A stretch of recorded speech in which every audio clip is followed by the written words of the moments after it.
Many of the prisoners were sent to Singapore to work on the death railway. When they needed more slave labor, they'd bring in the Japanese doctor, and you'd walk past him, and he would select those that were going and those that were stayed. And I was in very bad shape. And, of course, they'd look at me and they'd figure I'd never make it down to the dock. So I stayed in Java. The largest group of survivors were taken to Burma, and the Japanese had this incredible project that they wanted to accomplish, which was to build a railroad going from Burma to Thailand so that they could move supplies for the war. And this was not just building a railroad across the plains. The Japanese said, well, we're going to take you up north. We're going to take you to a place up in the mountains. It's a vacation spot where you're going to spend the rest of the war. The Japanese were constructing the railroad so they didn't have to ship things. They wanted to be able to do it overland because shipping was very vulnerable to Allied submarine attacks. And obviously, it saved them an immense amount of trouble in terms of fuel and logistical problems to be able to have this railroad from Thailand up to Burma. Various other engineers, I believe they're primarily British, had gone in there in the pre-war period and done research on this project and said there is no way in heck that we can do this. This is just not feasible. The terrain is too difficult. It's too dangerous. It's too costly. We don't have the manpower for it. Well, the Japanese realized we have a surplus of manpower with these prisoners of war because they had seized much larger numbers of prisoners of war, particularly at Singapore, than they ever expected. And they weren't inclined to let people sit on their hands and do nothing. So their basic view was if you're a prisoner of war, you're going to have to work. I remember to this day how we all sat there in that first camp and heard this Japanese General Nagatomi stand on that box and these big baggy uniform and those boots that came up to his knees. They looked like they were 3 sizes too big for him. It was comical looking, but he had a good command of pretty broken English, but you could understand him well. He said, "You are a disgrace to your country because you have surrendered." He says, "But you have been defeated and you are now at our mercy and you are going to do what we say and you are going to build a railroad even over your dead body."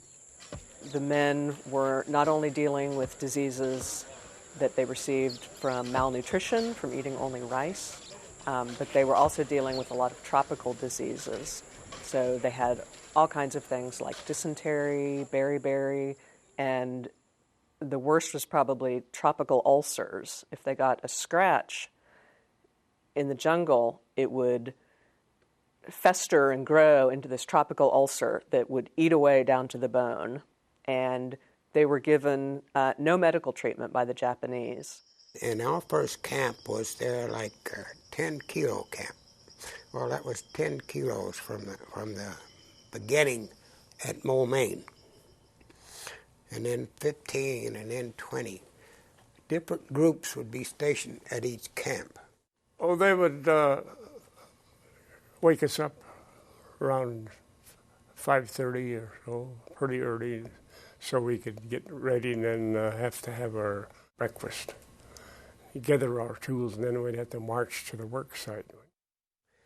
See, the first group would go along if there was any vegetation or anything to clear out. They would do that. And the second group would come along, and there would be the Japanese Army engineers with their equipment to make it level. We would dig the dirt and pile it up, all by hand. Each man would have to move, to begin with, 1 cubic meter of dirt. That's digging it and moving it and dumping it, you see, for each man. If 30 men in the work group, they'd have to move 30 cubic meters of dirt. And then in the Speedo program, they'd increase that. They got up as far as 2 or more cubic meters a day. So the work would go on until you get it done, and many of the groups would never get finished until maybe midnight. You wanted a place to lay down and get your bowl of rice and get over in the corner and eat it and hit that pad, because you was going to go back out the railroad there, and that it might be another 6 hours, 7 hours, 8 hours. So you better get some sleep when you had a chance. They'd take a string and tie around and go over this bamboo pole, right? You'd hang on to that yo-yo, we call it the yo-yo pole, carrying the dirt, but we call it yo-yo. You'd walk by the guy who was digging, he'd fill it up. You walk over to the railroad, the guy would dump it out, and you just keep walking around and around carrying that dirt. Monsoon was miserable. It rained for like 2 or 3 months, day and night. It never stopped. We'd be out there and you'd be in slush like that, and you'd have that yo-ho pulled over your shoulder with two baskets on it, and they'd pile that mud in it, and the time you walked up to the top of the railroad bed, the damn mud was gone. They never did make what they wanted, but it caused a lot of extra grief and more deaths.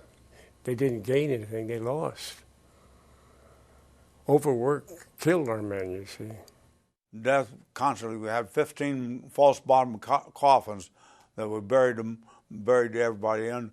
And, at first, the grave was 5 to 6 feet deep. And as the war went on and everybody started we was burying them 15 a day. Last was only burying them about 3 or 4 feet deep. And then you get in and have to tromp the dirt, and you can hear the air go out of them. I go, whew. This honored little Japanese guard started beating us on the head with a bamboo club he had. And he kept going around each line of us until that bamboo club just shattered. He couldn't use it anymore. And I thought that was the end of it. But the next day they called us out and shaved our heads off. And we put us on our knees in a gravel bed, crushed gravel bed in front of the guardhouse, and they put a big sign in front saying that this is what happens if you get caught stealing when the work party come back in that night. And we were done that all day long. They put us on our knees for an hour, and then they'd let us stand up and get the circulation back for 5 minutes, and then back on our knees for an hour with shaved heads in the hot sun. That was the punishment we got. If the Americans could not work or were sick and they were just about dying, they would throw them into this pile where they would just finish up and die. And my dad went over to Mr. Johnson and talked him out of this pile. And once he came out of it or could crawl away from it, he was able to give him part of his rations and get him back to somewhat health. I found this out from his daughter. My dad never really talked about Mr. Johnson. For no reason at all, they would pick out a prisoner, and they liked to go for the face. They would slap you back and forth across the face for no reason at all. I don't know why, but that was very common. We had one guy who could speak a little English, and he would say to us, "We know what you're thinking, and that's the reason we're slapping you." They would slap even our officers. It was a shame. That was the most demoralizing incident to us, to see that little Japanese soldier, to make this tall Army officer dig a hole there a foot deep and stand in it. So the officer would be at his height, and they would just slap your face until you were red as a beet. My dad's name was Valden Roberts, and he was fireman 2nd class aboard the USS Houston. When I asked my father what inspired him to live, he had no sweetheart. His mother was dead. Normally a man has a female image to live for, or close family ties, which he did not have. And he looked me in the eye and he said, I was born on American soil, and by God, I was going to die on American soil. Dr. Hecking, he was a prince. He worked miracles with them guys, like he'd boil leaves and pour stuff on there and use maggots to clean the wounds with that the English doctors wouldn't do. Every doctor coming from Holland has to go 6 months to the Tropical Institute, which was in Batavia, Jakarta now. And they had to stay there 6 months, and they always, a doctor, as soon as he gets his degree, becomes a first lieutenant. When my father arrived in Moulmein, the camps were already so big and full with doctors that he felt he had nothing to do. So he volunteered to get out of the camp, and that is how he ventured up the railroad. One time, Dad got one of these tropical ulcers, and it grew just within 2 days from just a little thumb-size sore to the palm of his hand, and it was eating through to the bone. And Dr. Hecking scraped out what was, what they called proud flesh, put in maggots, covered it with, it was spider web. They could say it's very sanitary. Wrapped it with large tropical leaves and let it sit there for several days and let the maggots eat out the bad infection. And they made sure to count the right number put in so they could take the right number out. And it saved his leg, and it also saved his life.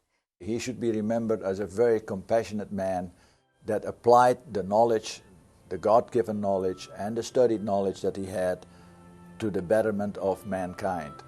And that, I think, is already how the prisoners that were with him remember him. They think he is something very special. And I think he is something special. To me, he is the greatest dad in the world. My dad told me while he was in the camps that for them, he smoked at that time, for them to do cigarettes, they would have to roll it out of paper, and the only paper that they had was a Bible. So he had a little group that would read the Bible, read that page, and memorize it until everybody in that group memorized it. Then they would tear that page out and use it for rolling papers to make their cigarettes. My dad was not a real religious man, but he knew the Bible front and back. We were in the camp one day, and the Japanese officer called us all together, and he says, I have a very good news, and I have very sad news. He said, the Japanese emperor has saw fit to stop fighting this horrendous war. He said he wants to do a great benefit to humanity, and he wants to stop this war. So he is going to stop. He says, now the bad news is the Americans have done something very terrible to the Japanese. But he didn't tell us what it was. And this one day, the Japanese were very excited, the guards, and they were describing huge explosions.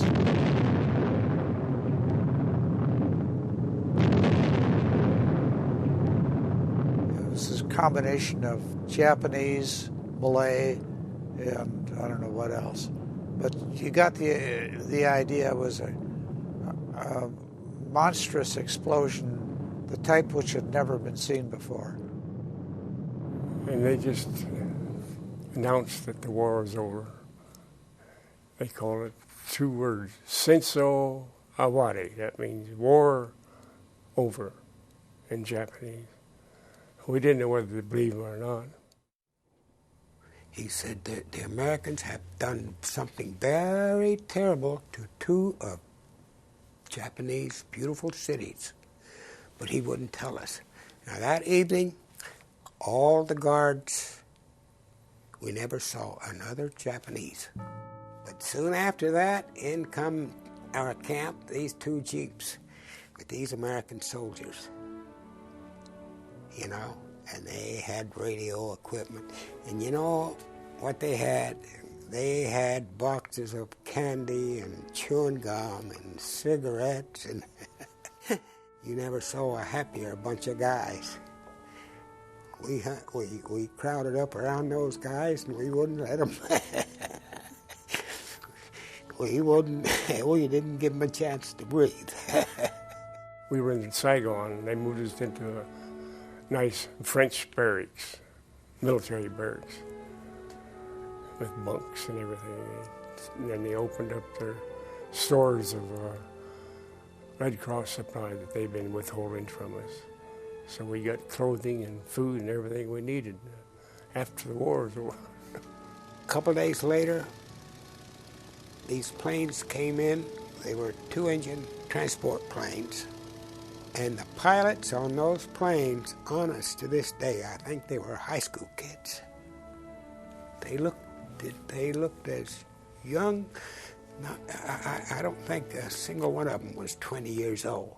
And I'd never been on an airplane before, you know, and I didn't remember that it was a C-47. I knew it was a small airplane, and I remember it going down the runway, and it was loaded. That thing was vroom, vroom, vroom. The American Army came in and took us out to Calcutta, to the 142nd General Hospital in Calcutta. And that was my first civilization after being out in Asia since early 1940. Otto Schwartz founded the USS Houston Survivors Association shortly after the war, and his wife Trudy encouraged him. Early in the 50s, Otto came home with about 6 names from members of his crew that had survived the years in the prison camp. He started a newsletter that was called the Blue Bonnet, which was named after the ship's original newsletter, and he started sending it out to the survivors 4 times a year.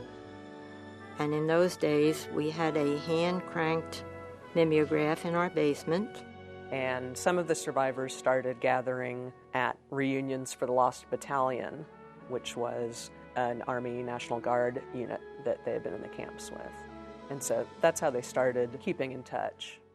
Initially, it was very satisfying to see somebody, one of your old shipmates, and listen to their experiences, not so much aboard ship, but their prison experiences. They would talk about it there. It's a sense of closure. Otto went blind in one eye in the POW camps. And then when he came home back in the mid-90s, he lost sight of another eye by a freak accident in his home. At that time, I offered to help out with the newsletter. He got to the point he was writing a quarterly newsletter, and I said, well, I'll be your typist.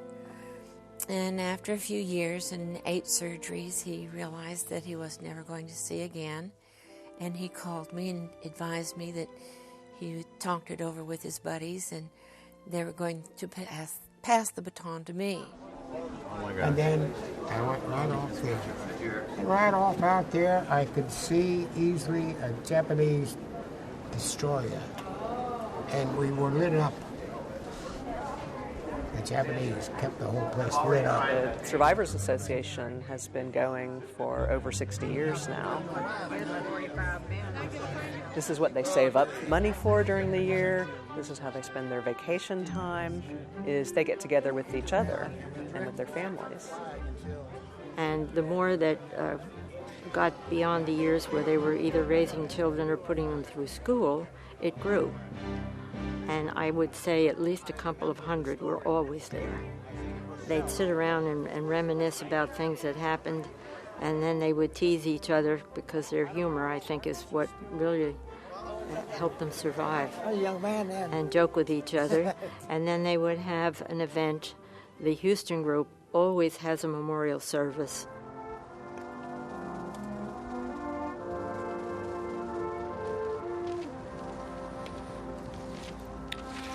Our next wreath will be laid by the surviving spouses.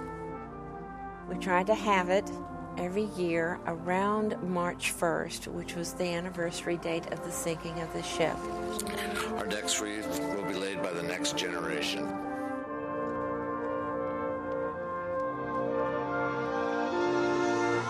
Our purpose for this reunion is so that we can have our men together. This might be the last year they will visit with each other or see each other again.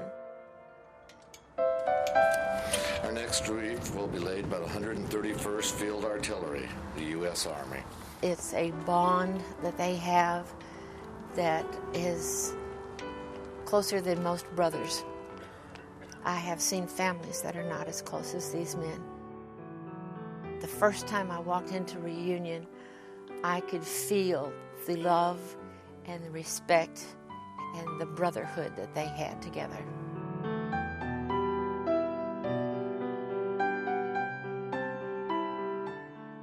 The monument in Houston is a sacred place to us all, if one can put it that strongly.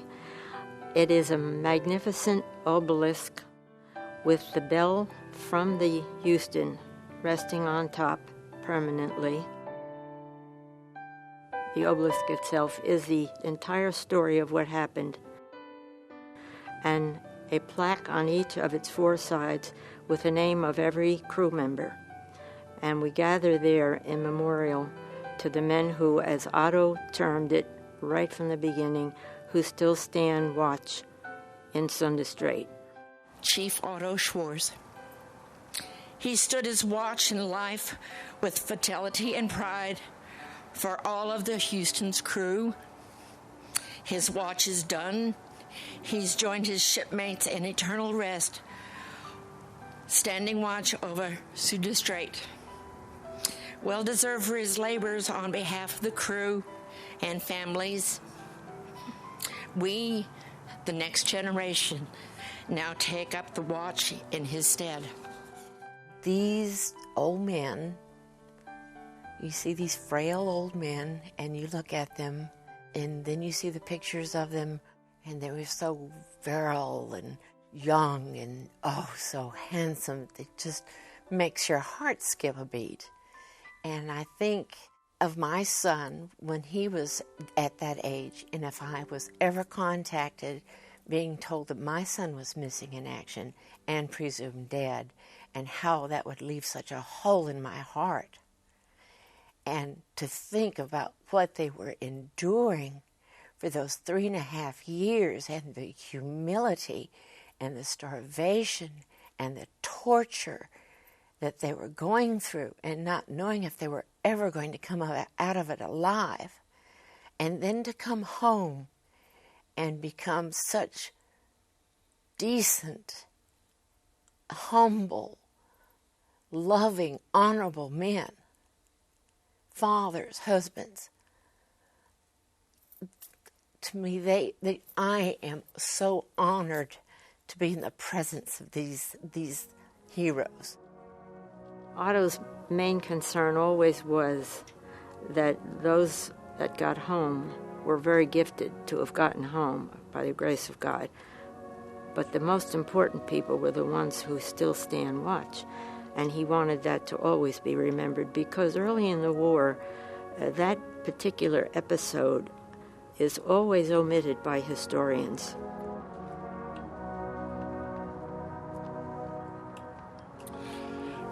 Our next wreath will be laid by Great Britain. The Abda Fleet was created to include the Americans, British, Dutch, and Australians to combine forces and to hold back the Japanese forces at all costs.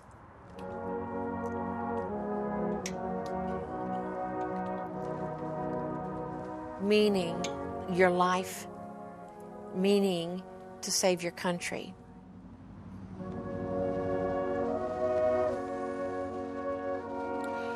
Our next wreath will be laid by the Netherlands. This group of men, in 85 days, gave the world enough time to catch their breath after the Pearl Harbor attack, reorganize, rethink that enemy, and change the course of history and it has not been told, and it has to be known.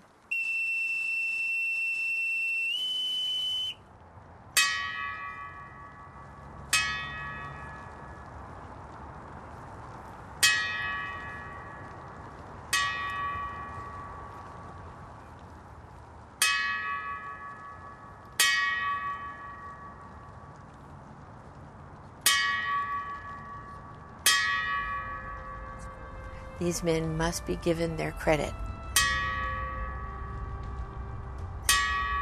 They sacrificed their lives for our freedoms.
This program is made possible in part by a grant from the Hamill Foundation, supporting the USS Houston exhibition at the MD Anderson Library, University of Houston.